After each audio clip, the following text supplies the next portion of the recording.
guys, welcome back to my channel. So in today's video, we're going to talk about the deadliest family massacre in Ohio history. In 2016, the largest homicide investigation in Ohio history happened. This happened in Pike County, which is a very rural, you know what I'm trying to say, area. It's filled with hills and valleys and rugged terrain.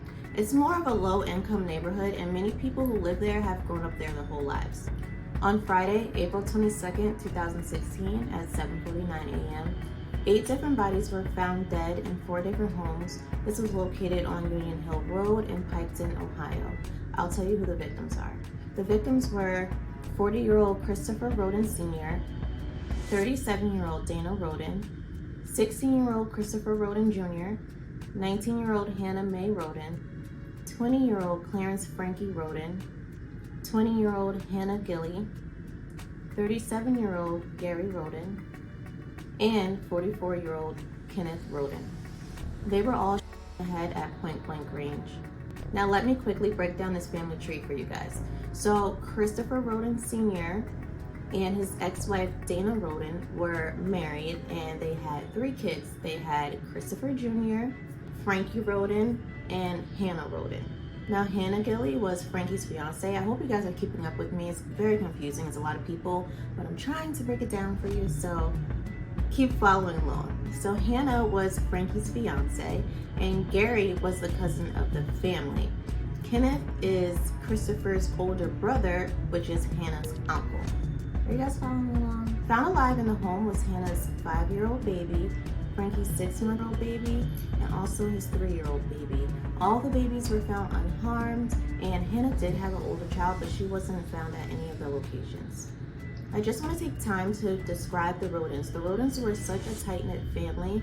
They lived in southern Ohio in the foothills of the Appalachian Mountains. Chris Sr. and Dana were married for 13 years, but they did divorce in 2007. Even though they divorced, they still remained close. Chris Sr. actually purchased a mobile home for Dana to live in down the road from him. And he also let Dana's sister, Bobby Jo, live with him in his home in exchange for just feeding his animals. He was so generous and so nice, and he would help anybody out. Chris was also a construction worker, and he would work hard every single day. Dana Roden was a nurse, and she would work double shifts. She was also a hard worker as well, just like Chris. Both of them were both hard workers. Gary Roden, which is Chris Sr.'s cousin, he was from Kentucky, and he would come down to work with Chris as a construction worker. Frankie Roden, Chris's son, who had the 2 kids, he just started a new job as a construction worker as well. I'm not for sure what Hannah Roden did for work. If you guys know, you could just leave it in the comments. But I know that she did have 2 kids, so maybe she was a stay-at-home mother. I'm not for sure. Hannah Gilley had 1 child, and I know that she was a stay-at-home mother. Chris Roden Jr. was a high school student. He had just got his license the month before, and he just started dating. Kenneth Roden worked in Columbus, Ohio at a utilities company. He didn't have running water, so he would go over to Chris's house at 4:30 in the morning to take a shower. So Bobby Jo Manley, which is Dana's sister, came over to Chris's house to feed the animals. When she got there, she realized that the inside dogs were outside and Chris's truck was still there. And she was like, this is very strange. What's going on here? She automatically knew that something was not right. She went and fed the animals, and then she went to go inside the house. But when she went to go inside the house, the door was locked. And she was like, the door is locked? No, because Chris leaves his doors unlocked. So that's when she went and got the spare key, and her friend, Billy Morgan, went inside the house. When she went into the house, she saw the house was a mess. She was like, what in the world? She saw the furniture flipped over. There was blood all over. There were drag marks throughout the house. She went to the bedroom. That's when she found Chris Sr. and Gary Roden laying on the floor. Bobby tried to wake them up, but she couldn't, so she ran out the house. She got into her car and she called 911. Bobby had told the 911 dispatcher that she came over to feed the animals, and she realized that something strange was going on. She got the spare key, she went inside, and then she found them dead. In the phone call, she said, there's blood all over the house. My brother-in-law is in the bedroom. Someone beat the hell out of him. 911. Yes, I need help. Got the 40. Let's go. Hold on. I need you to tell me the address. What's the address? Just a second. We walk to the mailbox. I think my brother-in-law's dead. Okay, what's the address? Give me just a second. 4077 Union Hill Road. Ma'am, you gotta tell me what's going on. There's blood all over the house. Okay. My brother-in-law's in the bedroom. It looks like I beat the hell out of him. Okay. There's blood all over the front room. Ma'am, can you tell me what county that's in? Is it White County. It's Clay County? Yes, and they drug him in the bedroom. Okay, I need you to get out of the house. Did you drive over there? Yes, I did. Okay, what's your name? Mine's Bobby. Bobby? What's your brother-in-law's name? What's your brother-in-law's name? Ma'am? Yeah. What's his name? Chris Roden and Gary Roden. Chris and Gary Roden? Both of them in there look like they're dead. You think they're both dead? I think they're both dead. Looks like...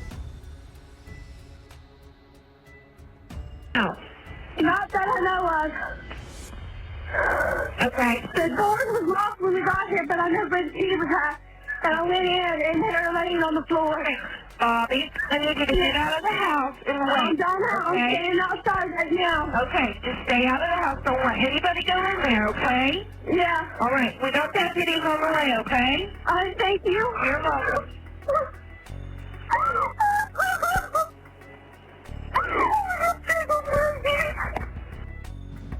Bobby is frantic at this point and she walks 0.2 miles down the road to Frankie's house. When she got to Frankie's house, she's knocking on the door. She needs help. She's knocking. He's not answering. And then she heard his 3-year-old son behind the door. And then she told the son to open the door. So the son opens the door and she goes inside and she's like, "Where's your father?" And then the little baby points down the hall and says that daddy has blood all over him. She goes down the hall and she goes to the bedroom, and that's when she sees Hannah Gilly and Frankie laying on the bed covered in blood. In between them, that's when she saw the 6-month-old covered in blood as well. She went, grabbed the 6-month-old, grabbed the 3-year-old, and ran out the house. Around this time is when the police arrived. While Bobby was going to Frankie's house to get help from him, her friend Billy Morgan was going to Dana's house to get help from her. So he goes to Dana's house, and when he gets there, he realizes that the door is slightly open. So he leaves, and then he goes to Bobby Joe and Dana's parents' house to get help. He goes to the parents' house, and when he's there, he grabs the parents, he grabs James, he's like, "Come on, we need help, they're dead." So he takes them to Frankie's house, and they all go inside Frankie's house. Did you see Frankie and Hazel? Yes. Okay. And can you describe what you saw? Blood everywhere. You said blood everywhere? Yeah. Okay. And when you say blood everywhere, can you tell us where specifically? It's on the body, on the bed, on the walls. After James sees what happened to Frankie, he wants to go and find Dana. So he goes to Dana's house. He gets there, he knocks on the door, but the door opens. So he runs inside. He goes to Dana's bedroom and he sees that there's a cover covering the bed with a pillow. He goes over there. He's not for sure if she's in there or not. He starts feeling around and then he goes, "Okay, I feel a body." And then he tried to remove the pillow off of Dana's head, but it was sticking to it. So he just let it go and left it, and he just knew that she was dead. Could you tell if she was in the bedroom or not? Couldn't tell, it was dark in there. So what did you do then? I kept yelling her name, and I fell on the bed to see if she was there. Just feeling around on the covers or the blankets Yeah. to see if she was there? Okay. And could you tell if she was there or not? Yes. Okay. And was she there? Yeah. Okay. So what did you do next? I was trying to get her awake. Trying to get her to wake? Yep.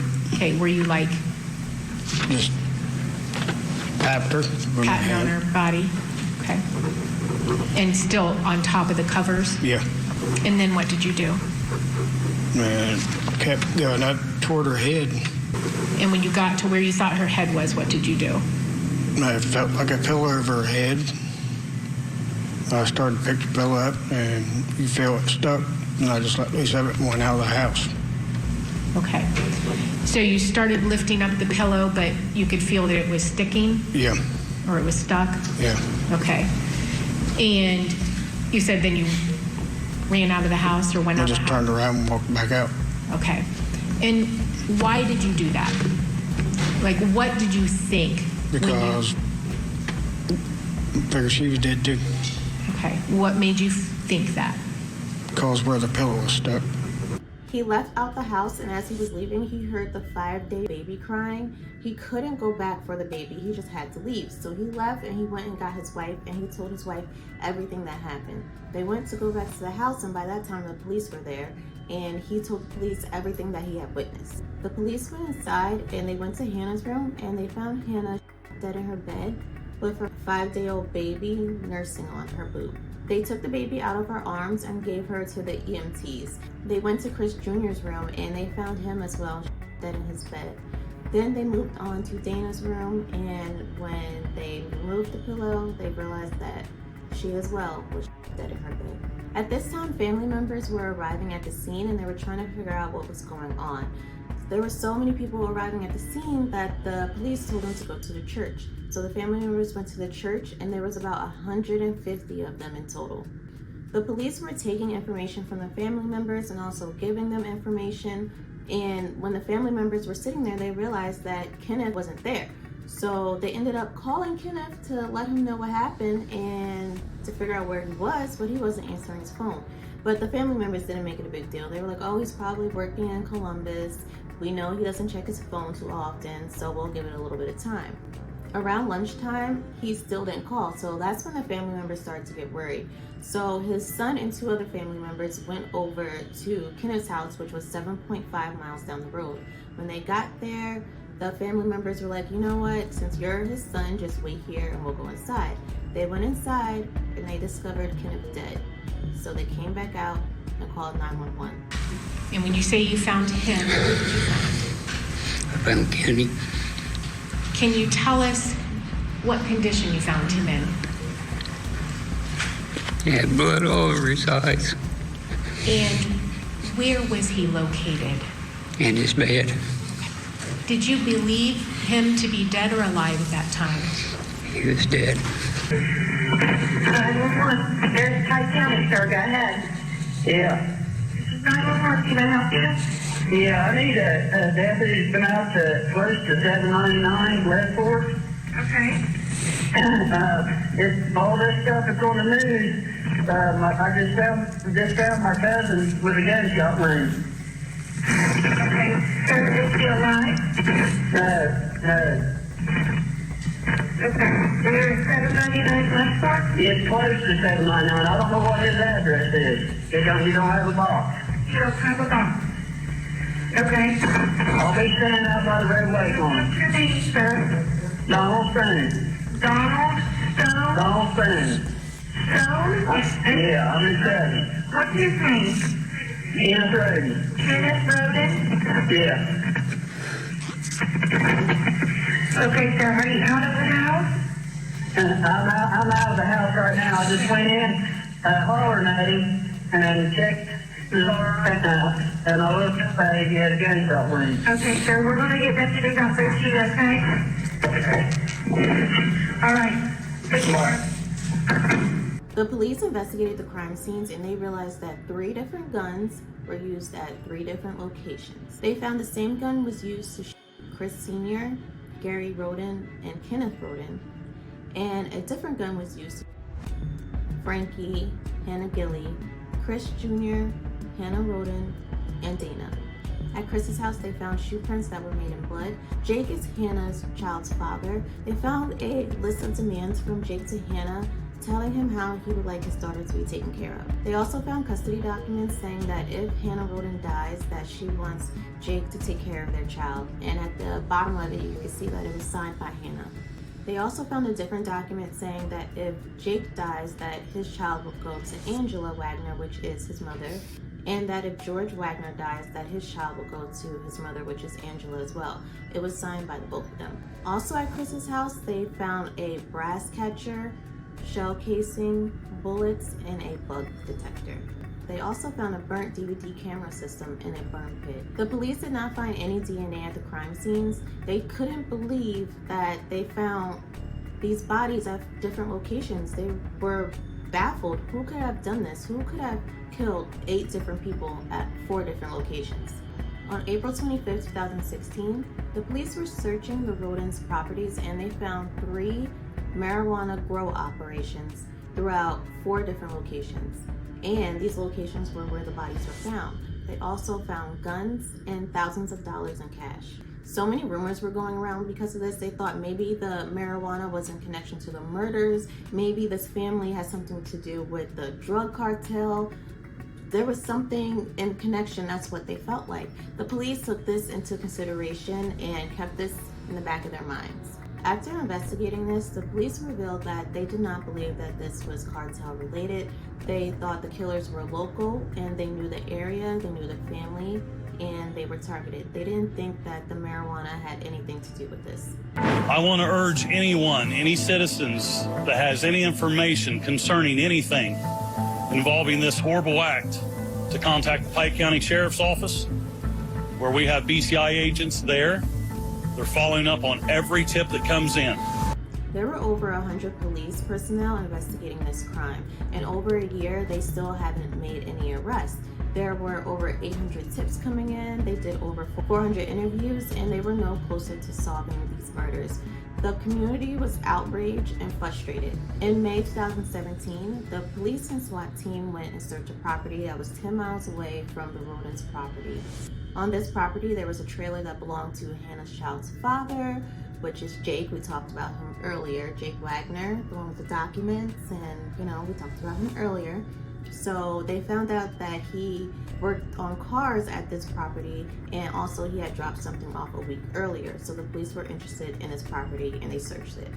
While searching this property, the police were also searching a property on Peterson Road in Peebles, Ohio. This property was sold by Jake and George Wagner 2 months earlier. Now remember, these two, they're brothers. And the police also searched their grandmother's property. At this property, they found 14 guns, a gun silencer, and bullets that matched the bullets from the Rodens' crime scene. They had also found a pair of shoes that could have matched the shoes that were used at the crime scene, and they found a Walmart receipt in the garbage can that shows that Jake's mother purchased the shoes from Walmart. They also found guns and vests on the property. The police later learned that the Wagners had moved to Alaska. Now, the Wagners include Angela, Jake, George, his father, and I believe their grandmother. So they all moved to Alaska and they took Hannah's daughter with them. Remember, Jake and Hannah had a daughter. They said that they moved to Alaska to shield Jake's daughter from the horrific, awful crime that had happened to her mother. Also, the police learned that Jake was trying to make Hannah sign over her rights for their daughter to him, but Hannah would refuse, and this would become an issue. The police brought the Wagners into questioning, and when they were questioning them, they didn't say anything. But while they were questioning them, they had bugged Billy Wagner's car. Now, Billy Wagner is Jake and George's father, so they had bugged the car, and since they didn't say anything, they were like, all right, you're free to leave. So they left, they got into the car, and the police were waiting. They're like, yeah, we're about to hear something. They were waiting, and they didn't hear anything. Come to find out, Billy knew that his car was bugged, so he told everybody to be quiet. The police released that they had interest in 4 members of the Wagner family. So it was 24-year-old Edward Jake Wagner. He went by Jake. There was also his brother, 25-year-old George Wagner IV. Also their mother, 46-year-old Angela Wagner, and the father, 46-year-old George Billy Wagner III. The police asked the public for any conversations or any interactions that they have had with these 4 members, and they wanted them to bring the information to the police department so they could investigate it. In November 2018, 2.5 years later, the police made an announcement saying that they had arrested people in connection to the murder of the Rodens, and these members were the 4 members I just mentioned. The police said, "Today we have the answers. Members of one family conspired, planned, carried out, and then allegedly covered up their violent acts to wipe out members of another family." There were 22 charges in total. They were all charged with 8 counts of murder. The rest of the charges included conspiracy, tampering with evidence, and interception with communications. They all initially pleaded not guilty. Each faced the possibility of the death penalty. So you guys, you remember those shoes that they found on the property of the Wagners? Well, come to find out, they actually did match the shoe prints that were at the Rodens, and they found out that the receipt, Angela did purchase the shoes, and she was on camera purchasing 2 pairs of the same shoes. The police said that the Wagners studied the Rodens for months. They knew their routines, their habits, they knew which house they slept at, where they slept at, where their bedrooms were. They also bought ammunition, magazine clips. They constructed a homemade silencer for the guns. Remember the things that they found on the property, the brass catcher, the bug detector? Well, they used these things to tamper with the victims' phones, and the security cameras that they found in the burn pit, those were Chris's security cameras that they took and they put in the burn pit so their crimes would be destroyed, that no one would see the crimes they committed.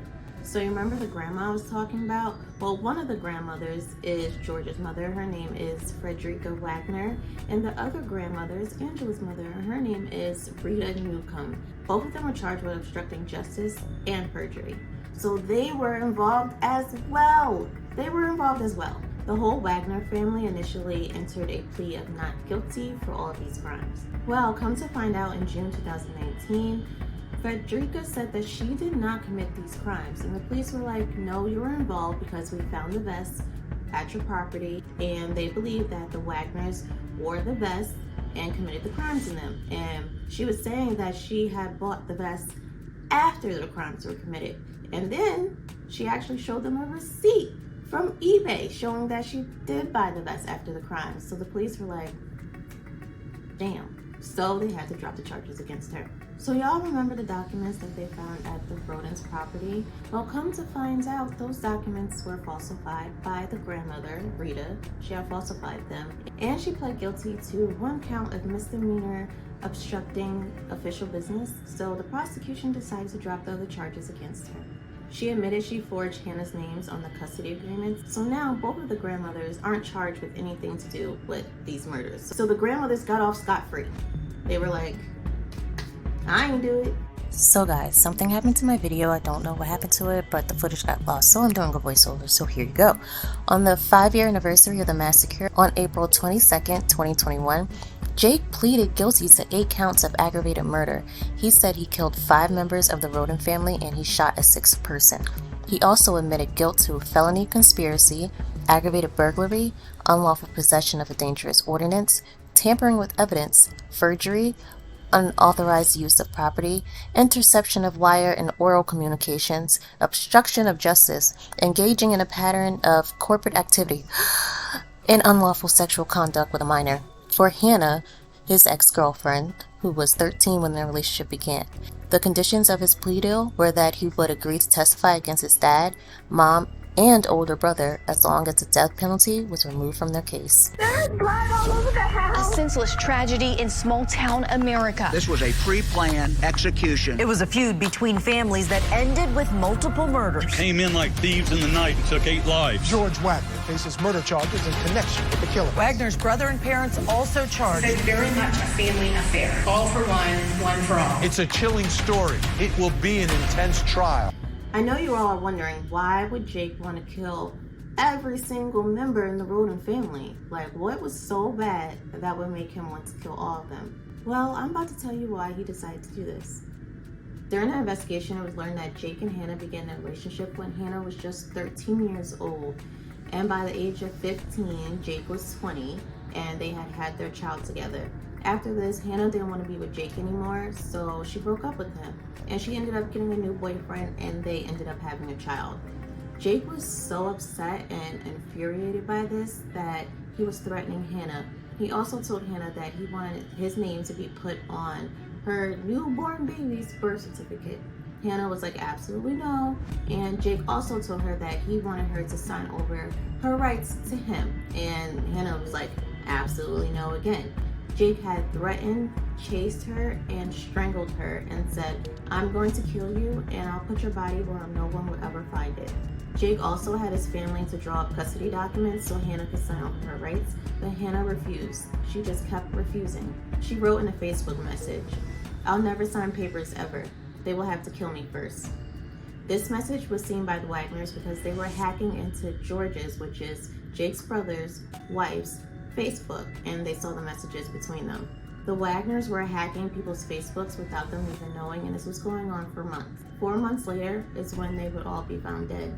In September 2021, Angela Wagner accepted a plea deal for conspiracy, aggravated burglary, tampering with evidence, forgery, unauthorized use of property, and unlawful possession of a dangerous ordinance. She took a plea sentence for 30 years, and she also agreed to testify in Billy and George Wagner's trial. Now remember, Angela took a plea deal, Jake took a plea deal, the grandmothers, theirs were dropped, so now it's just Billy and George left.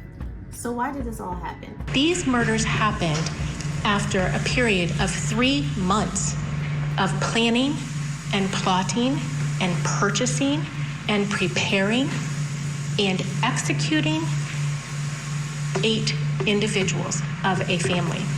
The question that has been asked the most over the past 6.5 years is why? Why did 4 individuals plot to kill 8 members of another family? And I think you will be disappointed to learn that there is no good reason. Now, I say that. There's rarely ever a good reason to kill somebody.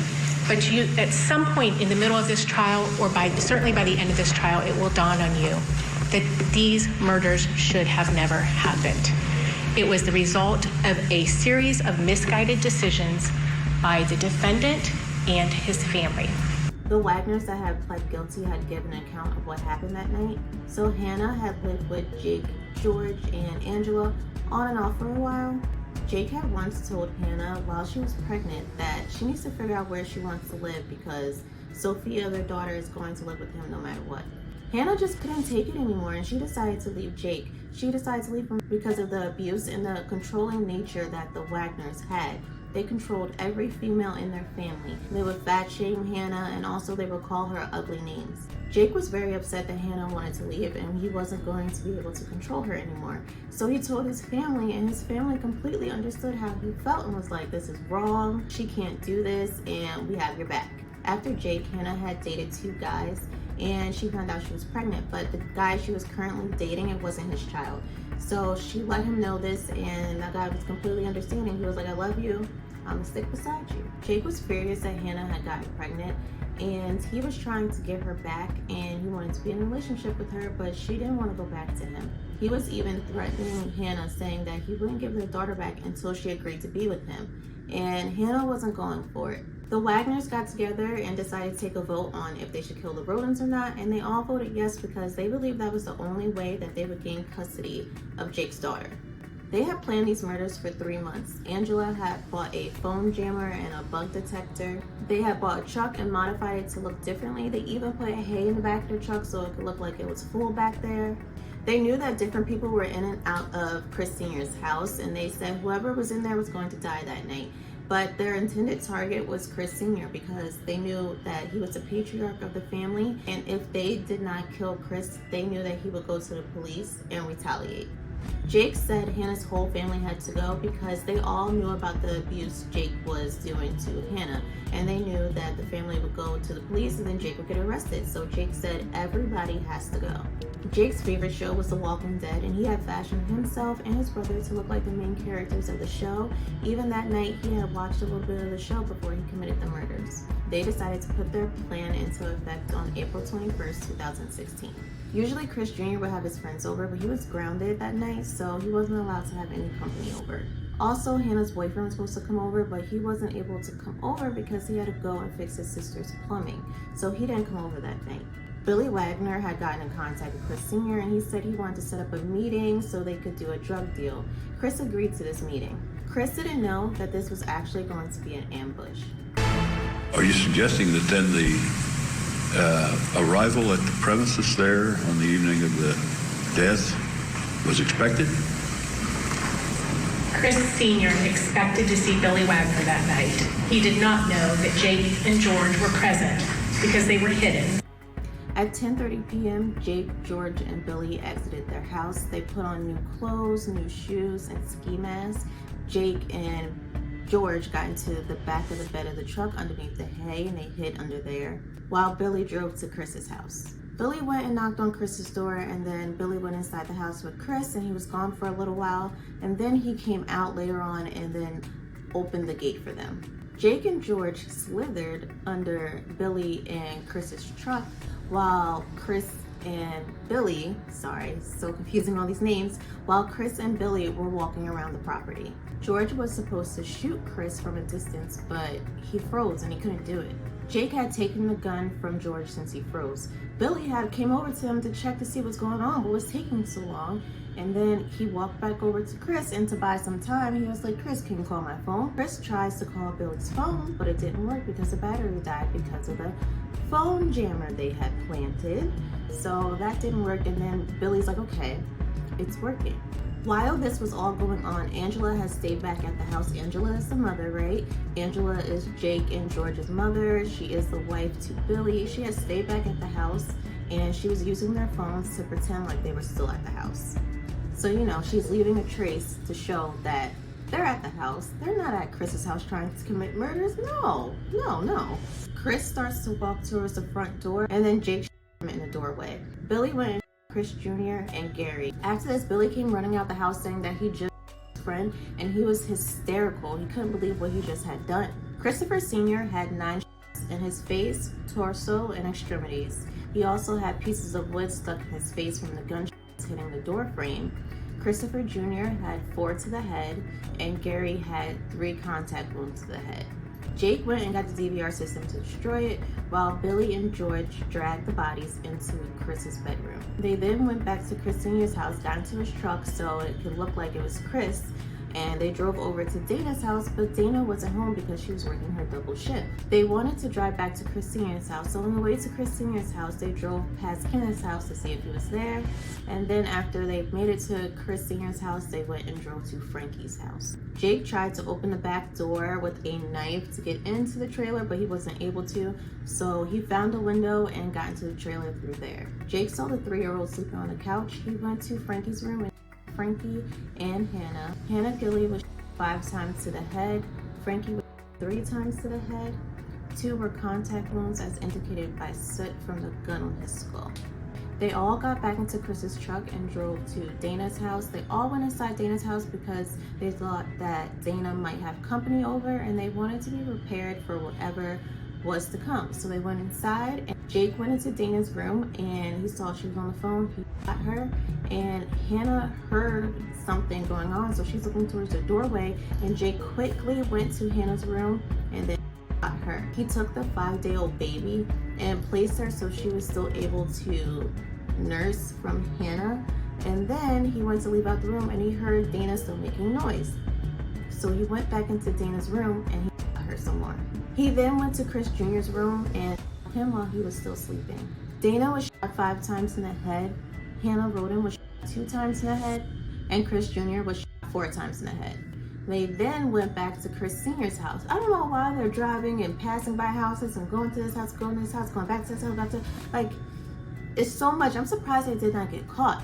But, so they go back to Chris Sr.'s house, and then Billy gets into Chris's truck, and George and Jake get into their truck, and then they drive down to Kenneth's house. Billy went inside of Kenneth's house and he shot him in the right eye. Afterwards, they all collected the trail cams, and then they all went back to Chris Sr.'s house again. They left Chris Sr.'s truck at his house, and they all got back into their truck, and then they actually finally went home. They went home, they took off their clothes, they burnt them. They put the weapons into a duffel bag and dug a hole and buried it in the barn. They disassembled the truck and gave it to someone they knew. Anything they used for the crimes and they couldn't destroy, they put it in a bucket, filled it with concrete, and then dumped it in a pond near their house. While they were committing these murders, they collected all of their victims' phones, but they couldn't find 2 of the phones, so there was 2 phones left at the crime scenes. So to sum this up, this whole thing was over a custody battle. Jake did not want Hannah to have custody of their child, so he decided to kill her. But he said, if I kill Hannah, then I have to kill the whole family. And he knew that Hannah's father, Chris Sr., would retaliate if he did kill Hannah. So he ended up killing the entire family.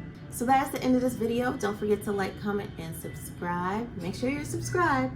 Thank you guys for watching, and I'll see you in the next video. Bye.